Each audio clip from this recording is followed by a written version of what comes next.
The deep dive में आपका स्वागत है।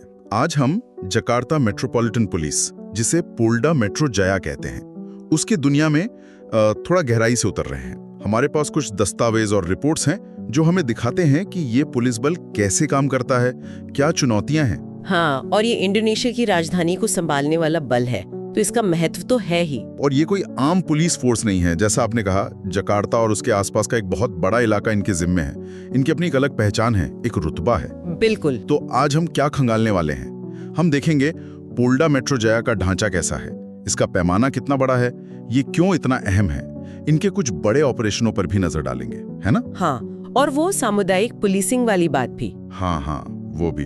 और हाँ, वो मुश्किलें और विवाद जिनसे ये घिरे रहते हैं, उन पर भी बात करेंगे और समझने की कोशिश करेंगे कि जकार्ता जैसे इतने बड़े शहर में पुलिसिंग का मतलब आखिर है क्या। चलिए शुरू करते हैं।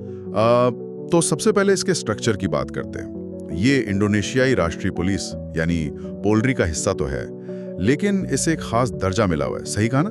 बिल्कुल सही। इसे एक विशेष A+ क्लासिफिकेशन दिया गया है।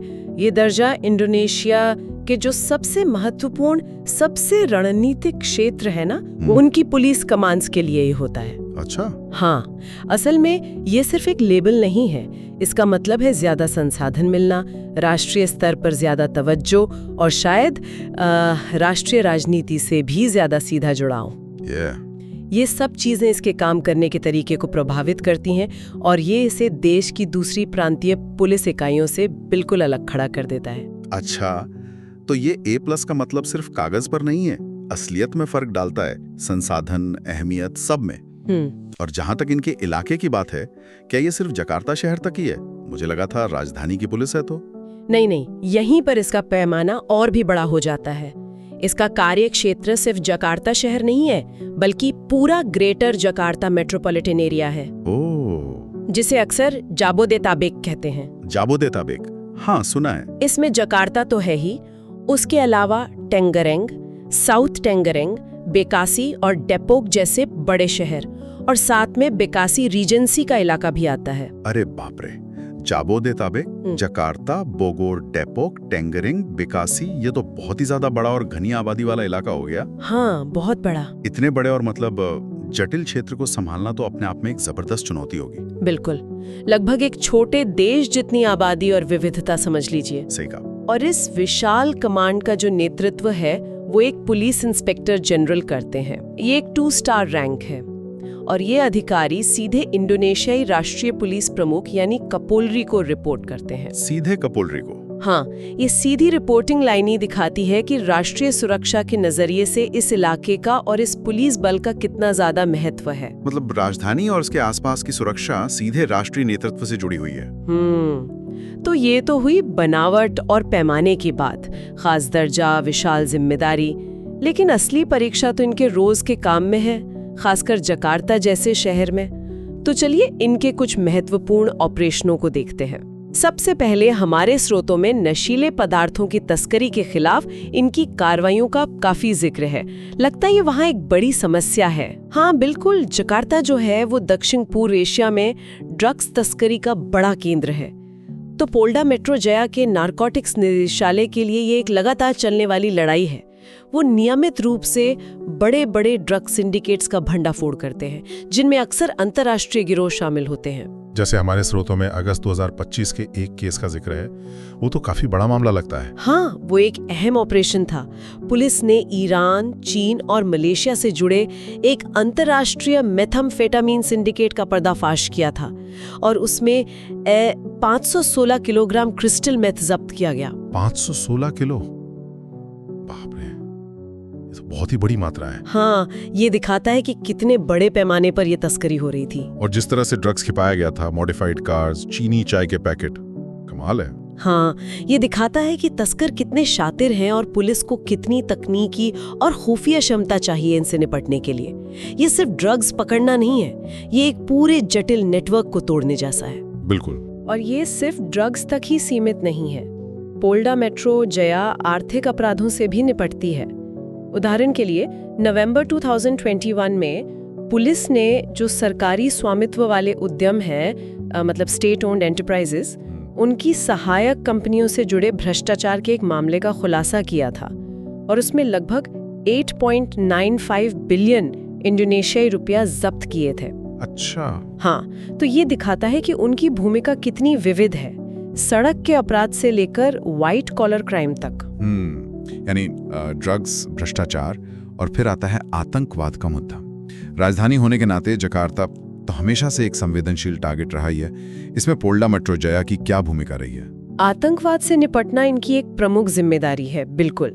यहाँ जनवरी 2016 का सरीना हमला, सरीना अटैक, एक महत्वपूर्ण उदाहरण है। ये मध्य जकार्ता में आईसिस से जुड़ा एक बड़ा हमला था जिसमें बम धमाके भी हुए और गोलीबारी भी। हाँ, मुझे याद है, काफी भयानक था वो। हाँ, तो पोल्डा मेट्रो जया ने राष्ट्रीय आतंकवाद निरोध एजेंसी BNPT के साथ मिलकर जवाबी कार्रवाई और बाद की जांच में केंद्रीय भूमिका निभाई थी। इस तरह के हमलों में तो बहुत तेजी से और एकदम कोऑर्डिनेटेड तरीके से कार्रवाई करनी पड़ती होगी। इसने न सिर्फ पुलिस की क्षमता को परखा होगा, बल्कि ये भी दिखाया होगा कि राजधानी में आतंकवाद से निपटने के लिए अलग अलग एजेंसियों जैसे BNPT के बीच तालमेल कितना जरूरी और चुनौतीपूर्ण भी है। निश्चित रूप से। और राजधानी में सिर्फ आतंकवाद ही नहीं, बड़े पैमाने पर विरोध प्रदर्शन और नागरिक अशांति भी होती रहती है। इनसे निपटना भी पोल्डा मेट्रो जया के काम का एक बड़ा और अक्सर कह सकते हैं मुश्किल हिस्सा है। हाँ, हमारे स्रोतों में हाल के 2025 के विरोध प्रदर्शनों का जिक्र है जो कुछ सामाजिक मुद्दों को लेकर हुए थे। सही। उन प्रदर्शनों के दौरान जकार्ता पुलिस ने बड़े पैमाने पर सुरक्षा व्यवस्था संभाली और व्यवस्था बनाए रखने की कोशिश की। उस दौरान कई गिरफ्तारियां भी हुईं। भीड़ नियंत्रण, खासकर जब भावनाएं भड़की हों, वो हमेशा एक बहुत नाजुक काम होता है। और कभी-कभी तो स्थिति और भी गंभीर हो जाती है। सितंबर 2025 की घटना का भी जिक्र है जो काफी चौंकाने वाली है। पुलिस स्टेशनों पर ही हमला हो गया। हाँ, वो एक बहुत गंभीर घटना थी। पूर्वी जकार्ता मेट्रो पुलिस मुख्यालय और 6 दूसरे पुलिस स्टेशनों पर दंगाइयों ने हमला किया, तोड़फोड़ की, लूटपाट भी की। अरे हाँ, ये दिखाता है कि पुलिस खुद कैसे निशाने पर आ सकती है। बाद में पुलिस ने इस मामले में 17 लोगों को गिरफ्तार किया, जिनमें कई नाबालिग भी शामिल थे। तो ये सब घटनाएं अंतर्राष्ट्रीय ड्रग सिंडिकेट, भ्रष्टाचार, आतंकवाद, बड़े प्रदर्शन, दंगे, ये सब मिलकर दिखाती हैं कि पोल्डा मेट्रो जया को कितने अलग-अलग और गंभीर हालातों का सामना करना पड़ता है। इनके ऑपरेशन का दायरा वाकई बहुत बड़ा है। और ये सब उन्हें एक ऐसे शहर में करना पड़ता है जहां जनसंख्या का घनत्व बहुत ज्यादा है और पुलिस बल का अनुपात, पुलिस वालों की संख्या जनसंख्या के हिसाब से काफी कम है। ये अपने आप में एक बड़ी चुनौती है। हाँ, ये बात हमारे स्रोतों में भी है, पुलिस बल की कमी। तो फिर इतने बड़े और जटिल शहर में जहां हर कोने पर नजर रखना मुश्किल है, वे कैसे काम करते हैं? क्या सिर्फ बड़े ऑपरेशन ही काफी होते हैं? नहीं, सिर्फ बड़े ऑपरेशन तो काफी नहीं हो सकते। इसी कमी और शहर की जटिलता से निपटने के लिए उन्होंने सामुदायिक पुलिसिंग पर जोर दिया है। इसमें एक प्रमुख कार्यक्रम है भाबिन कम्तिमास। नाम थोड़ा मुश्किल लग सकता है। भाबिन कम्तिमास। हाँ, थोड़ा मुश्किल है। ये क्या है वास्तव में? देखिए, इसके तहत पुलिस अधिकारियों को खास तौर पर स्थानीय समुदायों के अंदर तैनात किया जाता है। उनका काम सिर्फ गश्त लगाना या अपराध होने पर एक्शन लेना नहीं है, बल्कि उनका मुख्य काम होता है स्थानीय लोगों के साथ घुलना मिलना, उनसे रिश्ते बनाना, उनकी रोजमर्रा की समस्याओं और शिकायतों को सुनना। मतलब एक तरह से वे समुदाय की नब्ज पर हाथ रखने की कोशिश करते हैं। बिल्कुल, वो एक तरह से अर्ली वार्निंग सिस्टम की तरह काम करते हैं। किसी भी संभावित झगड़े, तनाव या कोई और समस्या का पहले ही पता लगाना और उसे बढ़ने से पहले ही सुलझाने की कोशिश करना। ये रणनीति पुलिसिंग को सिर्फ प्रतिक्रियात्मक रिएक्टिव होने के बजाय सक्रिय प्रोएक्टिव और स्थानीय माहौल के ज्यादा अनुकूल बनाती है। यहाँ ये बात दिलचस्प है कि ये दिखाता है कि एक विशाल गुमनाम से लगने वाले शहर में भी पुलिस को प्रभावी होने के लिए एकदम हाइपर लोकल बनना पड़ता है, समुदायों के ताने बाने में घुसना पड़ता है। ये सिर्फ अपराध नियंत्रण नहीं है, बल्कि सामाजिक निगरानी और शायद विश्वास बहाली का भी एक तरीका है। ये तो काफी दिलचस्प तरीका लगता है पुलिसिंग का, खासकर जकार्ता जैसे शहर के लिए जमीनी स्तर पर जुड़ाव बनाने की कोशिश। लेकिन अब बात करते हैं तस्वीर के दूसरे रुख की, चुनौतियां और विवाद। ऐसा लगता है कि पोल्डा मेट्रो जया को भी गंभीर समस्याओं का सामना करना पड़ा है, खासकर जनता के विश्वास, जवाबदेही और बल प्रयोग को लेकर। हाँ, ये एक बहुत महत्वपूर्ण और सच कहूं तो चिंताजनक पहलू है। हमारे स्रोतों में मानवाधिकार समूहों द्वारा किए गए अध्ययनों का जिक्र है।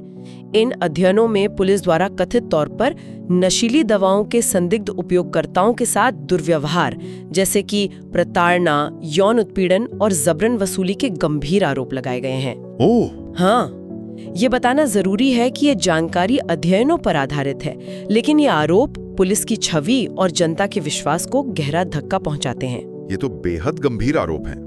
क्या हमारे स्रोतों में पुलिस बल के भीतर से इन मुद्दों पर किसी तरह की प्रतिक्रिया या सुधार के प्रयासों का कोई जिक्र है? स्रोत सीधे तौर पर आंतरिक सुधारों पर ज्यादा विस्तार से नहीं बताते, लेकिन वो जवाबदेही की कमी की जो एक व्यापक धारणा है, मतलब perception of lack of accountability, उसे जरूर उजागर करते हैं। और ये धारणा कुछ हाई प्रोफाइल मामलों से और पुख्ता हुई है। हाई प्रोफाइल मामले जैसे कि कौन से मामले? उदाहरण के लिए 2022 में एक बहुत चर्चित मामला सामने आया था, जिसमें एक वरिष्ठ पुलिस अधिकारी पर अपने ही एक कनिष्ठ अधिकारी की हत्या का आरोप लगा था। हाँ, वो तो बहुत खबरों में था। बिल्कुल।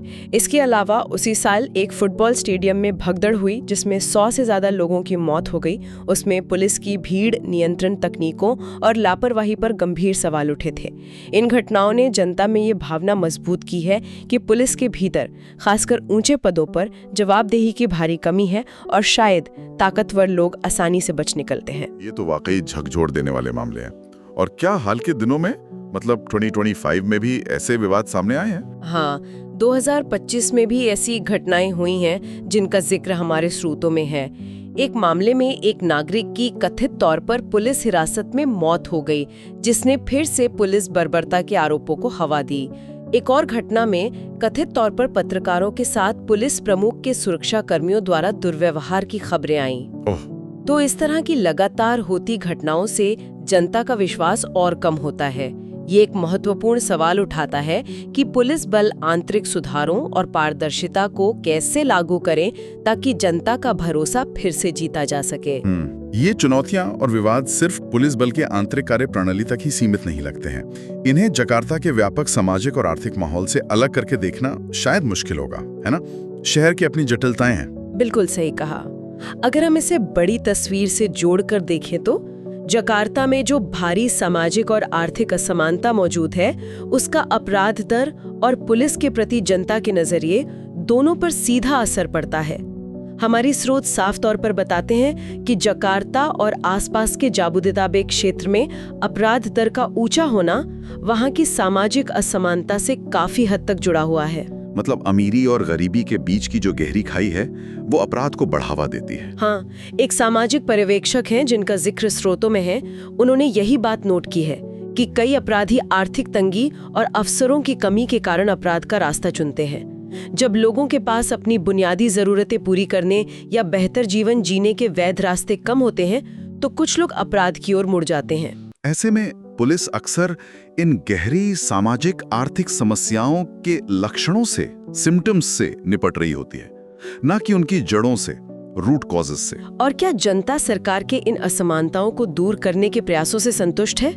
इसका भी कुछ जिक्र है। हाँ, स्रोतों में एक सर्वेक्षण का हवाला दिया गया है जिसके अनुसार जकार्ता की केवल लगभग 1/3 आबादी ही सरकार द्वारा आर्थिक असमानता को कम करने के लिए उठाए गए कदमों से संतुष्ट थी। सिर्फ 1/3? ये तो काफी कम है। हाँ, ये व्यापक असंतोष का संकेत है। और ये असंतोष शायद पुलिस के प्रति लोगों की धारणाओं को भी प्रभावित करता होगा। निश्चित रूप से। जब लोग पूरी व्यवस्था से, खासकर आर्थिक अवसरों की कमी से निराश होते हैं, तो वे अक्सर पुलिस को उसी दमनकारी या असंवेदनशील व्यवस्था के प्रतिनिधि के रूप में देखते हैं। भले ही पुलिस सिर्फ कानून लागू कर रही हो, लेकिन अगर लोगों को लगता है कि कानून और व्यवस्था अमीरों के पक्ष में है या उनकी समस्याओं को नहीं समझती, तो पुलिस के प्रति नकारात्मक भावना बढ़ती है। पुलिस उन सामाजिक दरारों के बीच काम करती है जो गरीबी, बेरोजगारी और अवसरों की कमी से पैदा होती हैं। तो हमने पुर्ला मेट्रो जया के कई पहलू देखे। एक तरफ इसका विशाल ढांचा, वो A+ स्टेटस, अंतर्राष्ट्रीय अपराध, आतंकवाद से लड़ने की क्षमता, बड़े बड़े ऑपरेशंस। दूसरी तरफ सामुदायिक पुलिसिंग जैसी पहले भी हैं। और फिर ये गंभीर चुनौतियां, मानवाधिकारों के उल्लंघन के आरोप, जवाबदेही का संकट और एक ऐसे शहर में काम करने की मुश्किल जहां सामाजिक असमानता बहुत ज्यादा है। इस सब का निचोड़ क्या निकलता है? निचोड़ यही है कि पुर्ला मेट्रो जया एक कह सकते हैं दुधारी तलवार जैसी स्थिति में है। एक तरफ इसमें बड़े और जटिल ऑपरेशंस करने की जबरदस्त क्षमता है, जैसा कि हमने ड्रग्स भंडाफोड़ और आतंकवाद विरोधी कार्रवाइयों में देखा, ये उनकी ताकत है। दूसरी तरफ इसे जनता के विश्वास की कमी, आंतरिक जवाबदेही के सवालों और एक बेहद असमान शहरी समाज में पुलिसिंग करने की जो नैतिक और व्यावहारिक जटिलताएं हैं, उनका सामना करना पड़ रहा है। इन दोनों पहलुओं, क्षमता और चुनौती के बीच एक लगातार तनाव बना रहता है। और जो भाभिन कम तिप्ता मास जैसी सामुदायिक पहले हैं, वे शायद इसी तनाव को कम करने और जमीनी स्तर पर जुड़ने की एक कोशिश है। हाँ, भावीन कम टिप्ता मास जैसे कार्यक्रम इस जटिल माहौल में ढलने, जानकारी जुटाने और शायद कुछ हद तक विश्वास बनाने के महत्वपूर्ण प्रयास तो हैं। लेकिन जैसा कि हमने देखा, चुनौतियां बहुत गहरी और संरचनात्मक हैं। सिर्फ सामुदायिक पुलिसिंग से शायद वे पूरी तरह हल नहीं हो सकती, खासकर जब बल प्रयोग और जवाबदेही पर इतने गंभीर सवाल हों। तो ये थी पुलारा मेट्रो जया पर हमारी आज की चर्चा, जो हमें मिले स्रोतों पर आधारित थी। हमने इसके ढांचे, बड़े ऑपरेशनों, सामुदायिक पहलों और उन गंभीर चुनौतियों को समझने की कोशिश की जिनसे ये बल जूझ रहा है। ये साफ है कि एक बहुत ही जटिल संगठन है जो एक बेहद चुनौतीपूर्ण माहौल में काम कर रहा है। और अंत में एक विचार छोड़ जाते हैं। जकार्ता जैसे तेजी से बढ़ते, विशाल और असमान शहर में पुलिसिंग का भविष्य आखिर क्या है? दुनिया भर में ऐसे मेगा शहरों की संख्या बढ़ रही है जो इसी तरह के पैमाने, असमानता और जनता के विश्वास की चुनौतियों का सामना कर रहे हैं। पोल्डा मेट्रो जया जैसे पुलिस बल इन बहुआयामी मांगों, मतलब अपराध नियंत्रण भी करना है, जनता का विश्वास भी जीतना है, मानवाधिकारों का सम्मान भी करना है और सामाजिक जटिलताओं को भी समझना है। इन सब को प्रभावी ढंग से और नैतिक रूप से पूरा करने के लिए खुद को कैसे बदल सकते हैं? क्या सिर्फ अपराध से लड़ने की क्षमता बढ़ाना काफी है, या फिर पुलिसिंग के तरीके में, खासकर समुदाय के साथ रिश्ते और आंतरिक जवाबदेही में बुनियादी बदलावों की जरूरत है? ये एक ऐसा सवाल है जिस पर न सिर्फ जकार्ता बल्कि दुनिया भर के बड़े शहरों को सोचना होगा। बिल्कुल। इसी विचार के साथ आज की यह चर्चा यहीं समाप्त होती है।